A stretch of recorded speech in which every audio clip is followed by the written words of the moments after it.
हाय friends, मैं हूँ Purva Karandikar. I am an audiologist and speech language pathologist और मैं हूँ cofounder Soundwell speech and hearing clinic की। बहुत बार पेरेंट्स आके पूछते हैं कि स्पीच थेरेपी स्टार्ट कराने की सही एज क्या है, या मेरा बच्चा अभी तो छोटा है, स्पीच थेरेपी क्यों करानी है।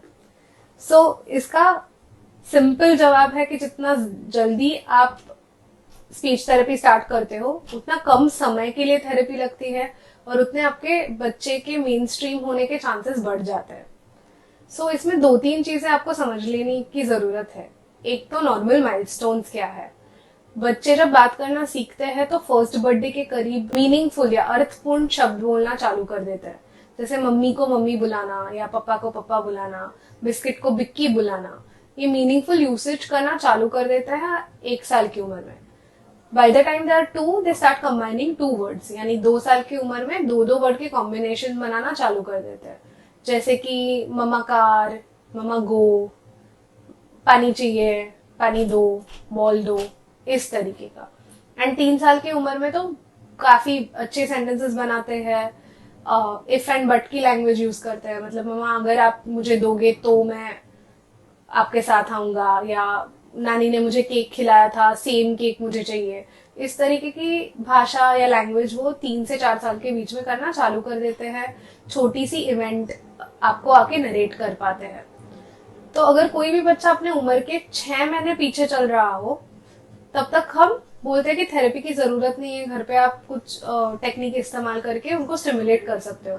बट जो बच्चों की भाषा 6 महीने से भी ज्यादा पीछे गिर रही है, फॉर एग्जाम्पल 2 साल का बच्चा है बट अभी तक मम्मी को मम्मी बुलाना, पापा को पापा बुलाना चालू नहीं किया है, तो वो 1 साल के बच्चे की तरह भी बात नहीं कर रहा है। तो ऐसे बच्चों में स्पीच थेरेपी की जरूरत बहुत ज्यादा होती है। ब्रेन का फंक्शन है लैंग्वेज और कम्युनिकेशन सीखना।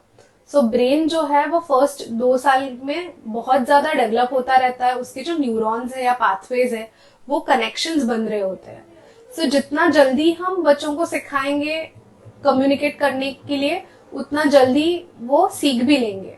जब आप 5 साल की उम्र में थेरेपिस्ट के पास या स्पीच लैंग्वेज पैथोलॉजिस्ट के पास आते हो और आपका बच्चा 5 साल की उम्र में सिर्फ एक एक शब्द बोल रहा है या एक दो दो शब्द के कॉम्बिनेशन बना रहा है, तो अपने उम्र के हिसाब के बच्चों से लगभग 3 साल 4 साल पीछे चल रहा है।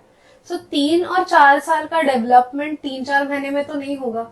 तो उसके लिए आपको काफी समय देना पड़ता है। और एक बात क्या होता है, कभी भी पीछे चलने वाला बच्चा जो है वो रेस अगेंस्ट टाइम कर रहा है। और एक सिंपल एग्जांपल लेती हूँ। मेरा बच्चा 2 साल का है बट उसकी कम्युनिकेशन करने की स्किल जो है वो 1 साल के बच्चे की तरह है। तो मेरा गैप कितना हुआ? 1 साल। अगर ये 1 साल में कुछ हुआ, थेरेपिस्ट के पास नहीं जाने के बाद भी वो एक डे पे एक डे की प्रोग्रेस करने लगेगा, तो 1 साल के बाद उसकी उम्र हो जाएगी 3 इयर्स, लैंग्वेज एज हो जाएगी 2 इयर्स, यानी जो 1 साल का गैप था वो तो भर के नहीं आया। स्पीच लैंग्वेज पैथोलॉजिस्ट ये गैप ब्रिज करने के लिए आपको हेल्प करने वाले हैं। जब 1 साल की थेरेपी आपकी चलेगी तो 1 साल में बच्चा 2 साल की लैंग्वेज में डेवलपमेंट करेगा। तब आपका बच्चे का क्रोनोलॉजिकल एज होगा 3 इयर्स और लैंग्वेज एज भी होगा 3 इयर्स। इसलिए जल्दी स्पीच थेरेपी स्टार्ट करना इम्पोर्टेंट है, स्पेशली लैंग्वेज डिलेज में।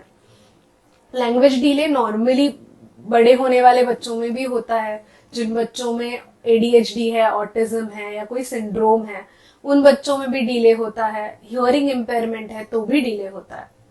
और एक कॉमन प्रॉब्लम जिसके लिए स्पीच थेरेपिस्ट के पास सब लोग जाते हैं वो है क्लैरिटी की प्रॉब्लम, यानी क को त बोलना, र नहीं बोल पाना या र को ल बोलना। तो इसमें क्या है, जैसे माइलस्टोन्स चलने के लिए है, या अभी मैंने आपको लैंग्वेज के माइलस्टोन्स बताए, वैसे ही क्लैरिटी के भी माइलस्टोन्स है। सारे अक्षर बच्चे एक साथ बोलना नहीं सीखते हैं। प ब म पहले आते हैं, फिर क ग आते हैं, फिर स श छ आते हैं, फिर र आता है। तो 5 साल तक बच्चे क्लियरली बोलने चाहिए। अगर आपका बच्चा 5 इयर्स का है और फिर भी र नहीं बोल पा रहा है, या क को त बोल रहा है, या क्लैरिटी नहीं आ रही, या फिर इवन समटाइम्स जो जोड़ाक्षर होते हैं, ब्लेंड्स होते हैं, जैसे स्कूल है तो स्टूल बोलेगा। तो इस तरीके के जब इश्यूज आते हैं तो 5 इयर्स के बाद भी अगर ये परसिस्टेंट है तो आपको स्पीच थेरेपिस्ट को जरूर देखना चाहिए।